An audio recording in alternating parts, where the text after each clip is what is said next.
Madalas magpunta sa sementeryong ito sa Davao City ang 63 taong gulang na si Clarita Alia. Hindi lang kasi isa, kundi 4 sa kanyang mga anak ang nakalibing rito. Si Richard, Sa baba. si Bobby, si Tupet, Yung payong. Yung pinakahuli po, isa pa. si Bobby ni. Si Juan Fernando Dudiri. Nasangkot raw noon sa paggamit ng rugby at sa mga kaso ng pagnanakaw ang mga anak ni Aling Clarita Alia. Namatay sila sa kamay ng mga hindi pa nakikilalang hitman sa Davao City.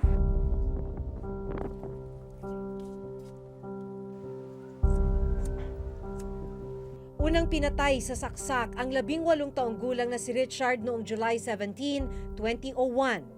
3 buwan lang ang lumipas, October 19, 2001, pinatay rin ang 16 na taong gulang na si Christopher. November 3, 2002, sunod na pinaslang ang 14 na taong gulang na si Bobby. Akala ni Aling Clarita ay matatapos na ang kanyang kalbaryo. Ipinarehab pa ni Aling Clarita ang anak na si Fernando sa pag-asang maililigtas niya ito. Sabi mo, wala nang kaso na ako sa lago. Bakit ako nilapat yun nila ako? Anong sala daw natin? Ako po si Maki.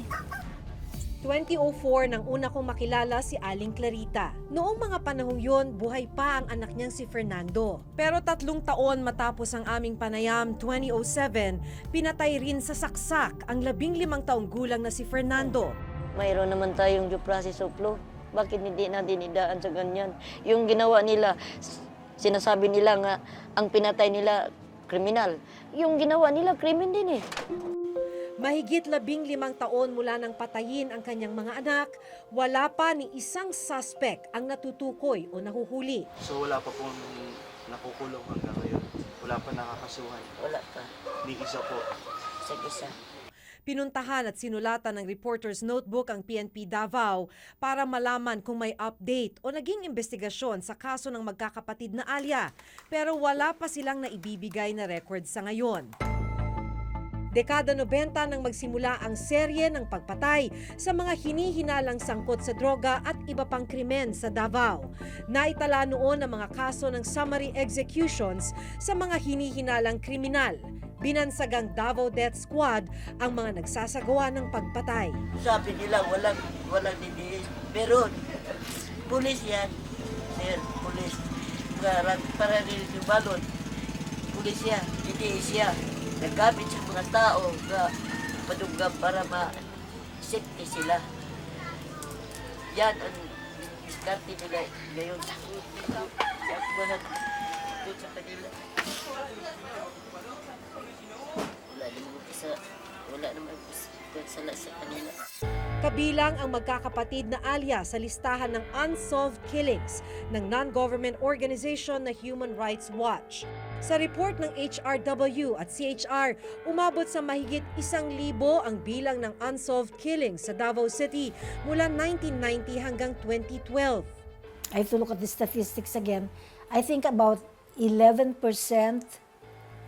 of the total number, kasi about 220 yung kinuha lang namin eh. Diba? Si Mr. Duterte, lagi niya sinasabi, 1,700 na. Yung mga pinaslang ng panahon ko, na mayor ako, pinagmamalaki pa niya yun, di ba?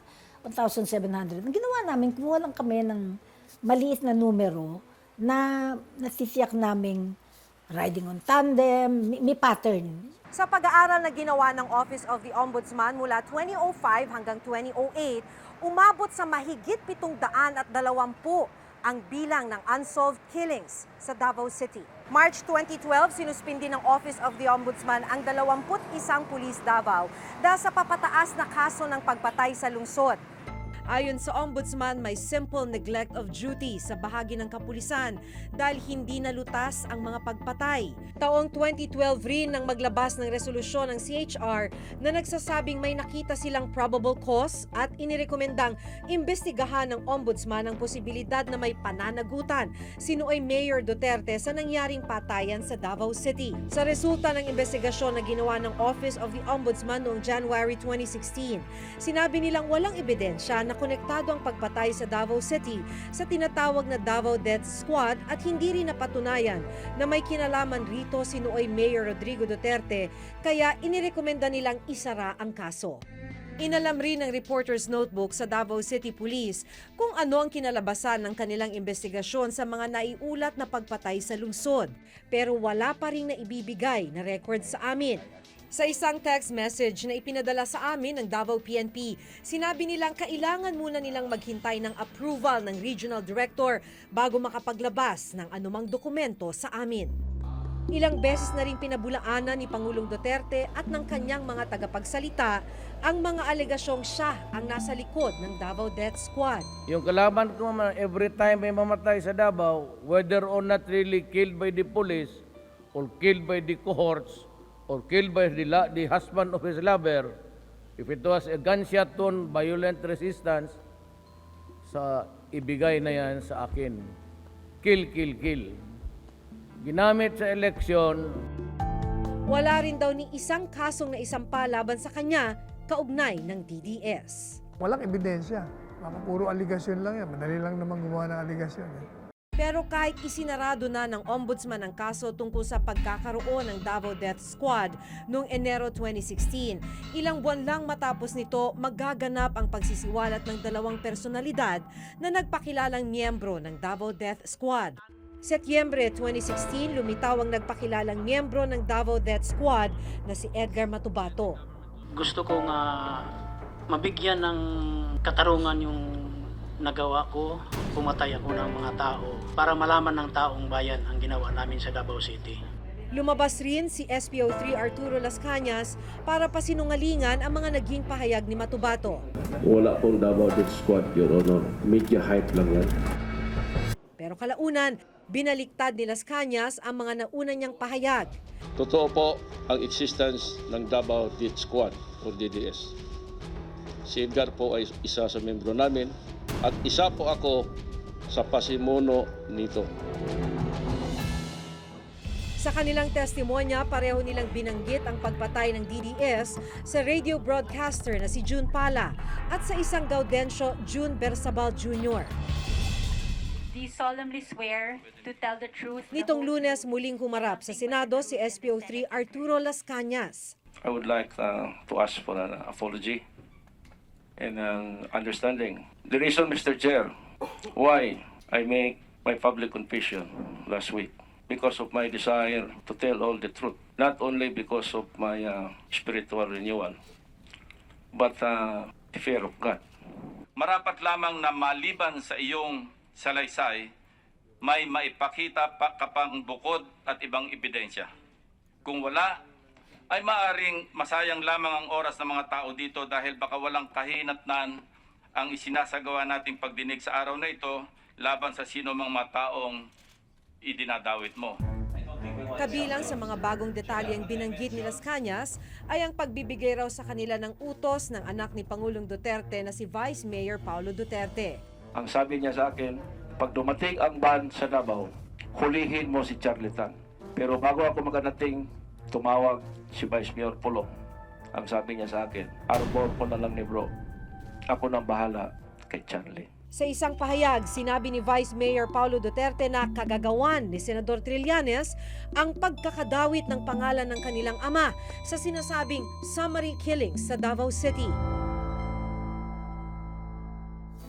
Sinabi rin ni Las Cañas na alam ni General Ronald Bato de la Rosa ang ilan sa kanilang operasyon. Ang comments ni Bato sa akin, parang elimination of competitors. Ang sa isip-isip ko, hindi pala lingid sa kaalaman namin, nagiging mga foot soldiers kami ng mga drug lord.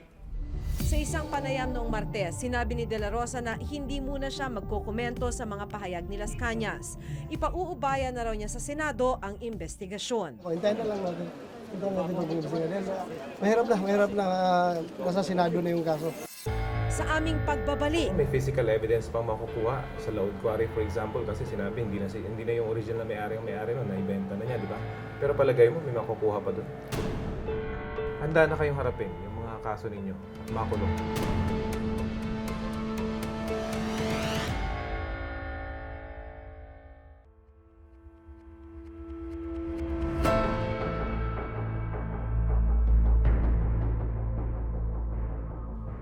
Sa nakalipas na pagdinig sa Senado, ginisa ng mga senador si SPO3 Arturo Las Cañas, ang dating pulis Davao, na nagpakilalang miyembro ng Davao Death Squad.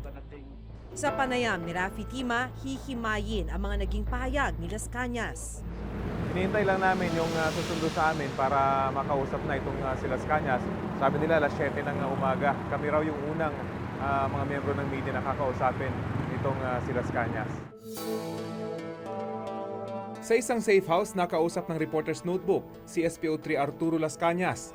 Tinanong ko siya kung ano talaga ang motibo sa likod ng kanyang pagbaliktad.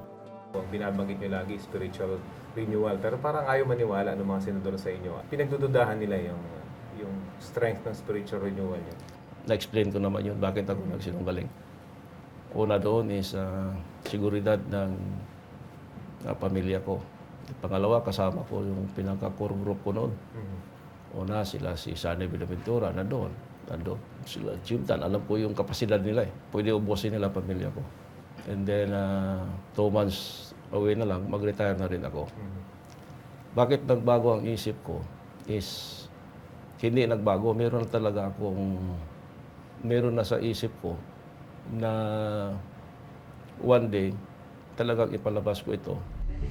Itinanggi naman ng mga nabanggit na opisyal ng PNP ang paratang ni Las Cañas. Masama ang loob nyo dahil lahat ng mga gusto nyong pasukin daw na business ni-reject kumbaga. Wala naman akong pinasukan na kontrata. Yung sinabi ni Senador Ercito, walang katotohanan yun.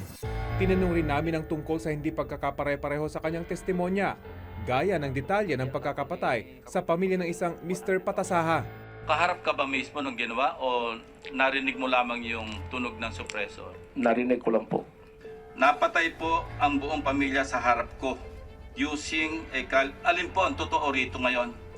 Yung inyong affidavit o yung sinabi sa inyong press con? Magkaiba eh. Nandoon ako sa labas pero I consider na nakita ko. So mali yung nasabi mo sa press con? Nakalimutan mo? Baka naano ko lang, Mr. Chairman. Please continue. Yes, narinig ko ang putok, yung sa loob ng bahay. Pero nakita ko personal, yung si Mrs. Patasaha kasi kaharap kami. Nung hinatak siya ni SPO4 Binlaod, nandoon ako sa harap niya. Pati ang pagbaril kay Mrs., nandoon ako, nakita ko. Pero yung apat, hindi ko nakita. Narinig ko at nakita yung mga patay. At nakita ko rin ang gunman na kasama ko. Binanggit rin niya ang pagkakapatay sa dance instructor ng kapatid ni Pangulong Duterte na si Jocelyn. Pero isang nagpakilalang dance instructor ni Jocelyn ang lumutang at sinabing buhay siya. Lumabas lang talaga ako kasi para ma-clear yung pangalan ko, sa pangalan ni Ma'am C, ganun. Paano babalik? Ipatay naman yun, dinala namin sa quarry. Anong year yun? Hindi ko na matandaan kung anong year. Then sa kadaming inuutos sa amin ni Sunny, kasi consider lang namin yun na ordinary lang Kasi parang the past few years lang daw nangyari yun. Ito, ewan ko. Siguro nandoon na sa mga 2010 elections sa pagkaintindi ko. Wala pang 2010? Wala pang 2010. Natandaan nyo kung anong pangalan ng tao? Wala din kasi hindi ako isa ang nag-interrogate. Pati si Edgar, hindi nga niya maintindihan, matandaan yung anong pangalan ng tao, pati mukha ng tao. Pinuna rin sa Senado ang pagkakaiba ng ilang detalye sa testimonya ni Las Cañas at ni Edgar Matubato. Sinabi ni Matubato na pinalo ng golf club ni Pangulong Duterte ang isang nagngangalang June Bersabal. Paano po pinatay si... Hinuli muna namin sa Kaputian District, katapos dinala namin sa kang Mayor Duterte sa golf. Pagkahuli, pinalo niya ng golf ng pangpalo, naubos yung ngipin. Pero sabi ni Las Cañas, hindi raw ito nangyari. Ang mga sinasabi ni Edgar dito sa Senado is para sa akin, 90% ay tama. Hindi lang niya ma-elaborate ang iba dahil compartmentalize siya. Kinunan rin namin ang pahayag si Matubato tungkol sa pagkakaiba ng ilang detalye sa kanilang mga testimonya. Parang nalilito lang ako kaysa sobrang dami sa tagal ng sobrang daming trinabaho. Pero totoong-totoo yan, kaya ako man ang naghuli, kasama man ako sa paghuli. Kami nga ni Barsabal ang nag-away doon sa Kaputian. Sa tanong kung may maipapakita siyang ebidensya sa lahat ng kanyang pagsisiwalat, May physical evidence pang makukuha sa load quarry, for example, kasi sinabi hindi na yung original na may-ari nun, naibenta na niya, di ba? Pero palagay mo, may makukuha pa doon? Yung buong pamilya mismo maturo ko. Kasi mahirap nila yon matuntun. Dahil, hindi ko na lang sabihin. Okay. Personal maturo ko. O may effort ba kayo na hanapin kung meron ba kayong physical evidence na pwedeng maipresenta? Yung sinabi na may possible na lulutang, sa tingin ko is baka meron. Kasi meron akong natanggap na ng mga info din na may pupunta dito sa Manila at saka nag-ano pa sila ng kanilang, siyempre, seguridad. Handa na kayong harapin yung mga kaso ninyo at makulong? Yes. Dahil sa pagsasabi ng totoo, expected ko ito. Hindi kayo magtatago? Hindi. Pag may warrant of arrest kayo, lalantad kayo? Susoko ako. Una, parang nagtatago ako dahil para maproseso muna yung problema ko. Kung ipalantad din ako, miski hindi na ako, sabihan lang ako nga, bibitayin ka na, pupunta na ako. Kung titingnan ang bawat kaso ng pagpatay na binanggit ni Matubato at Las Cañas, 3 sa mga insidenteng kanilang binanggit ang nagkakapareho. Ang pagbomba sa moske, pagpatay kay Jun Pala, at pagpatay kay Jun Bersabal. Lahat ng kasong ito may record sa PNP. Ilang kaso naman gaya ng pagpatay sa pamilya Patasaha ang hindi pa napapatunayan. Wala ring police report tungkol sa ganitong insidente. Kung pagbabatayan naman ang ilang dokumento mula sa Commission on Human Rights, PNP at sa mga korte, lumalabas na bago pa man lumantad noong nakarang taon, ilang beses na palang naireklamo sina Las Cañas at Matubato simula pa noong dekada 90. Itinuturo silang sangkot sa ilang kaso ng pagpatay sa Davao City. Gaya na lang ng kaso ng pagpatay kay Jun Bersabal noong 1997. Ayon sa ilang eksperto, mahalaga na masuportahan ng ebidensya ang mga aligasyon ni Las Cañas at Matubato. Pasan ngayon ni Las Cañas na patunayan ang kanyang bagong pahayag, lalo na't may ilang pagkakaiba ito sa mga nauna niyang sinabi. Hindi masyadong pinapaniwalaan yung pagbaliktad eh. Pro-probe lang ito ang totoo kung malaman natin kung sino talaga ang namatay, kung sino ang pumatay, at saan inilibing. Ayon naman sa kampo ni Pangulong Duterte, malinaw na walang basihan ang mga paratang sa Pangulo. Nakita na nga ng taong bayan at ng mga senador doon kung gaano kawalang halaga ang testimonya niya, hindi ka panipaniwala. Nagsisinungaling siya. Dagdag pa ng kampo ni Duterte, malinaw na paninira lang ito ng kanyang mga kalaban sa politika. So anumang pagtatangka ng paninira sa kanya ay hindi magtatagumpay. Kung meron man na destabilization against him, will never succeed because he has the overwhelming support of the Filipino. Plus, nakikita nila na napakasincere nung mama. 3 nga lang ang pinangako niya eh. Lalabanan niya ang korupsyon, papatigilin niya, o papababae niya ang rate, sisirain niya ang drug industry, illegal drug trade, at ang kriminalidad. Samantala kahapon ay muling binuksan ng Commission on Human Rights ang investigasyon tungkol sa kaso ng summary killing sa Davao City. Pagkatapos ng Senate inquiry nung Lunes, at bahagi na rin ng direktiba ng Senado na ipagpatuloy ng CHR yung ginagawa niyang investigasyon, nagkaroon ng desisyon ang komisyon na siya ay magtatayo ng isang panibagong grupo na siyang mag-iimbestiga nung nasabing kaso.